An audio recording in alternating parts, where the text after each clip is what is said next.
Everybody get up, no need to cram now. We got a real jam going down, going down, going down, going down, going down, going down. Welcome to the IntelliJAMS. I don't know how it has taken this long, but this is not Adam that we've got today. We've got the other co-founder. We've got Drew joining us today.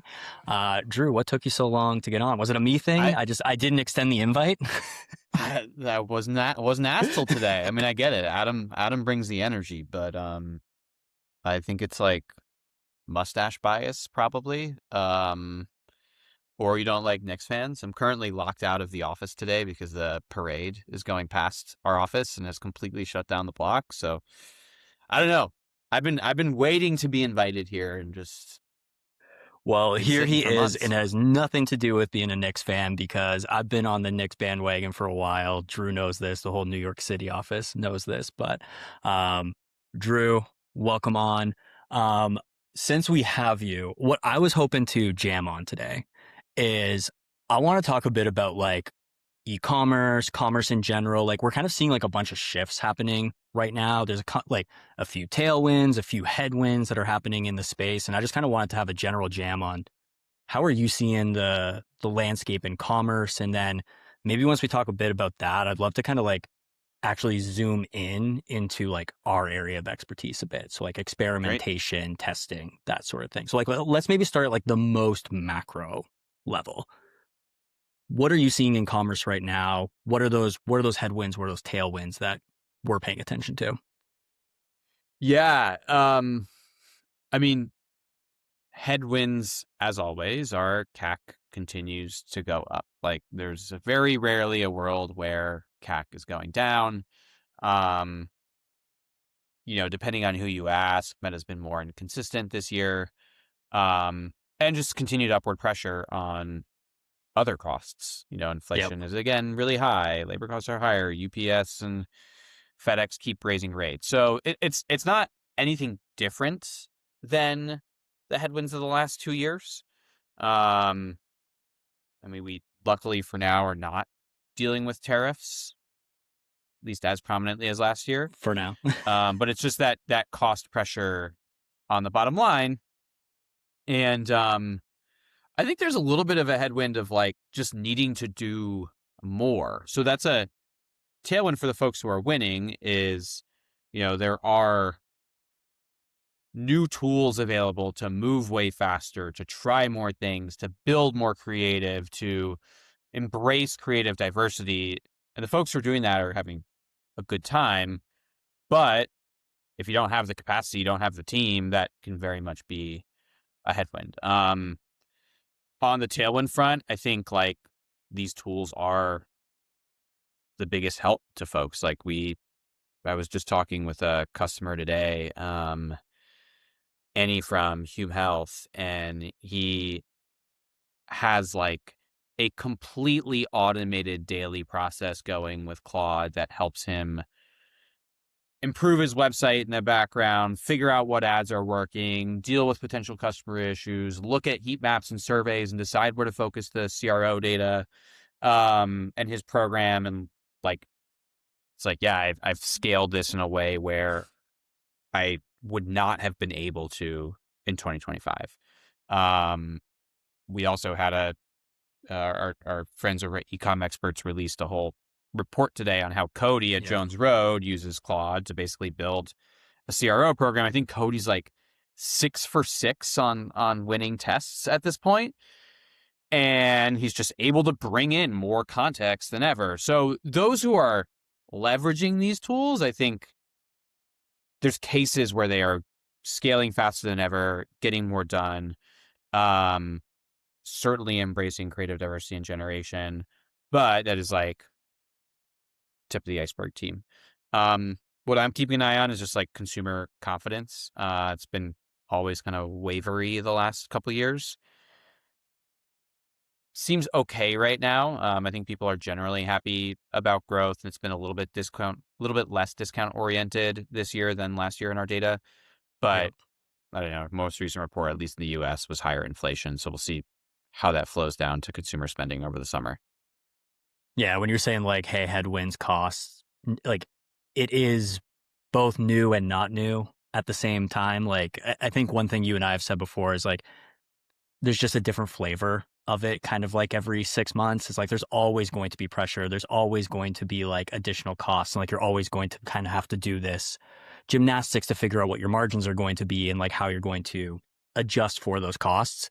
And I think we can dig in a bit there. I think like what's interesting is you labeled kind of like the same thing as both a headwind and a tailwind, depending on how you're looking at it.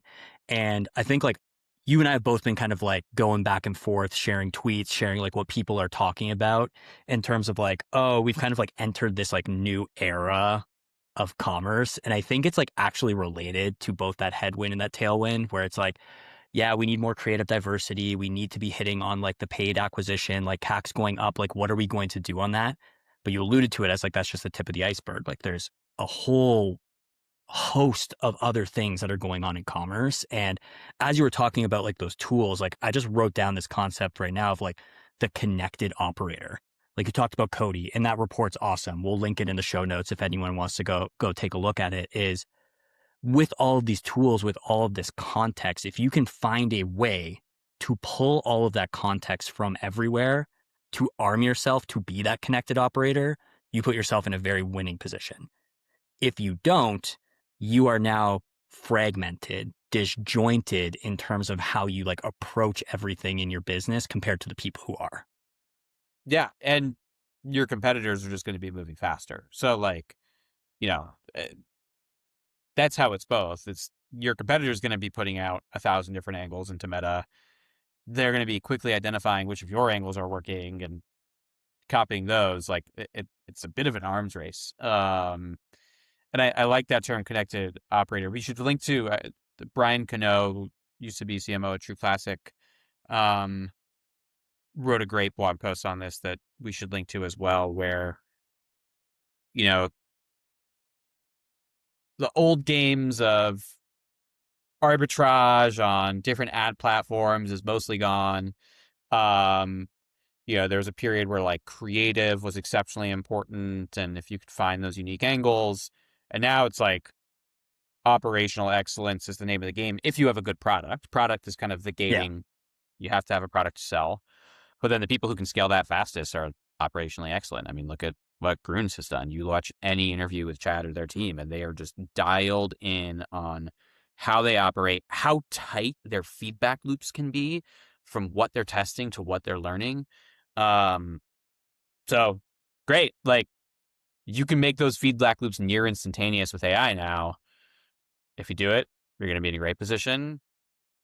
If you don't, like someone else is going to go grab the mantle. One way I've been thinking about it is most websites still today are fundamentally a pretty static experience. Like there are hundreds of micro decisions that are being made when a visitor lands on the site. Most of those are just set to defaults. It's like, what image should show up first? What offer and price should be there? Which products are in recommendation slot number 1 or number 2? What's the UX of the cart when I do this? How is the menu laid out? Do I show the menu, or does that get people off track and take them? Should I have value proposition A or B presented? And where should customer reviews show up? Like we've run 100,000 tests at Intelligems, and there are like 50,000 different flavors. And even teams that are exceptionally experimentation focused and iterative, they're iterating on one element at a time. And they may be dialing in personalized elements on some of these, but by and large, the majority of those decisions are still made passively. And with AI now and agents, the cost of making a pretty good decision is going close to zero. Like that agent can sit on that site, understand who the customer is, decide what to present, bring that feedback loop, collect survey data, go take actions elsewhere. And, you know, the role of this operator, I love the connected operator thing. You are ensuring that decision quality, and you're building the system that allows your agents to go make decisions. What should be upsold? What should be on checkout? Rather than trying to make in each individual one, yourself. So I don't know. I think we're very, very much still in like, I don't know, we're 3% of the way into figuring out what Yeah, this the looks infancy like. of this for sure. That like your site your business can be making active decisions for itself. Is really what's like clicked into place for me recently, even with how we run IntelliGEMS. Yeah, and like you gave a few like really good examples there, like Groon's, like the way, like the feedback loops, and like even that Brian one is very interesting to me, and we will for sure link that because it was basically like, hey, we went from like arbitrage opportunities to like marketing and advertising excellence, and like, hey, how do I get the most out of like the input to the conversion point being the site, or for some brands, retail, Amazon, like choose your conversion point of preference. And now we've moved into that's getting continuously more expensive. That's not really like the place you're going to win anymore. And like, man, 10 years ago, if you were like the person in charge of advertising at a D2C brand, like you were at the top. Like that was the person you leaned on the most at a D2C brand. And I think like you're seeing that person with that connected operator. It's like, it's actually the person now who has the most context across all of these different places to gather all of that feedback, to be iterating in all these places. And like that person's even more powerful with like once they're insulated with the right agents and the right tools to be like monitoring and making those changes for them. Cause like now I can say, I trust said agent to do X operation for me. I can kind of stop paying attention, not totally stop paying attention, but like I can kind of put that on rails. It can be more on autopilot so that I can find like, and again, if you connect the right tools in, you can find what that next idea is going to be. We were talking about feedback loops. We were talking about like, hey, how do you go make good decisions? It's like, you can basically like have agents and like do all these builds really quickly. The limiting factor isn't like, can I build this thing or can I do this thing? Because like the answer to that, if it's not today, Yeah, yes, you can build it. tomorrow will be yes, right? So now the question is like, what do I do? What do I have agents spend time on versus what do I want to spend time on? And I think like, I'm curious to get your thoughts on this because like one thing I've been thinking, if we come from like the macro into us, is like, we've kind of talked in the past about this concept of like the plus ones and the multipliers and like the exponential things that you can do for your business. It's like, if I can put those plus ones on autopilot and just kind of like be hands off on that, and I can start using all these tools to be making like the best decisions possible on where can I place that strategic bet? Where could like this actually change my business instead of like, yeah, all the small stuff will like sum to a good outcome, but like, oh, what's that one thing that could potentially be a game changer? It might do nothing. It might actually move me in the wrong direction, but like, how do I give myself the ability to figure out what decision, like ask the right question and then discover if it actually worked or not? Yeah. Well, the thing that isn't different at all is you still need to have a good grasp of your strategy as a business, which starts from asking the question of what is my biggest rate limiter? Like, Yeah. what is the thing that if I unlocked it, is it a bigger basket? Do we need to introduce new products? Is it LTV? Okay, we need to have consumables. Is it your CAC is just unfathomably high, so you have to figure that out? Like, where are your rate limiters that are going to prevent you from scaling? Go focus your time there as the leader of that company. Like, that's just always going to be the case. And like, yeah, Claude can probably give you some insight and intel there and you can hook it up and like, but I do think that thinking needs to be led by you because you've seen a breadth of the business.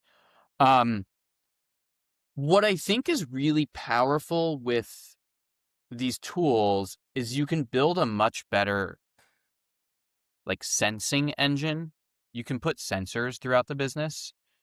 It's really easy to start thinking of your traffic as a monolith. And even as we've grown at IntelliGEMS, it's like, okay, 100 new stores this week. That's way too many to understand any individual one. So we have to focus on processes that work at scale and can make sure everyone has a good experience. But those 100,000 visitors coming to the site each week, they all have really different needs, really different spots they're coming from. They're searching for different products. And it's just been hard to be in touch. And like Cody is always like, customer interviews are so valuable anytime I do it. Lots of people will tell you about how valuable post-purchase surveys have been overall, and especially for CRO.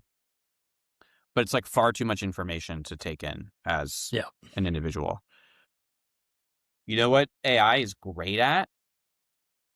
Going and reading tremendous amounts of information and pulling out insights and trends and things. So can you go back to the atomic unit of selling online, individuals who are seeking something that you need to sell them, and use that to then influence your actions and your strategy? So rather than trying to solve at the averages, I have an AI system that is giving me stories with numbers, but about what my individual customers and visitors are wanting. And that, like, this is early days, but where I see people really pushing, it's like they've managed to get that feedback surface systematically in a way which gives them a better feel for the business to then make better decisions.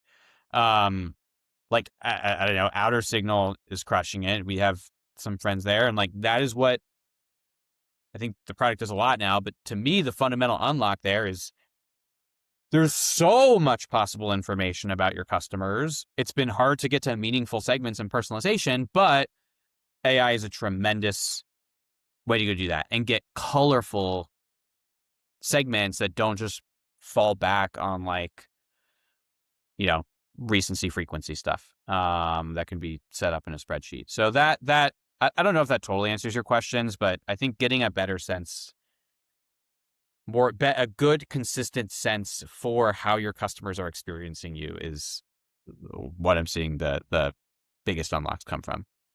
Yeah. So like TLDR of what you're saying is, again, I'm going to come back to this concept we hit on at the beginning with the connected operator. Is like, hey, if I'm sitting in there and I am able to be like, hey, what is AI really good at? It's synthesizing data. There's so much out there that like, it's going to be really hard for me, the individual, to be like, that's actual signal, that's noise. Hey, there is something here. And like, you can be the brain sitting in the middle of all of this. I'm like, this is my biggest rate limiter. This is the biggest like strategic priority for me as a business. Okay, let me insulate myself with the right agents to arm me with the right information so that I can point everything to that thing that I need to solve for. And then to go into like a little bit more detail, like, hey, I don't have to play like the law of averages now. It's like, oh, I can make an experience for like the smallest subset that is still meaningful to my business. And maybe I do like 2 divisions of like what my experience could be.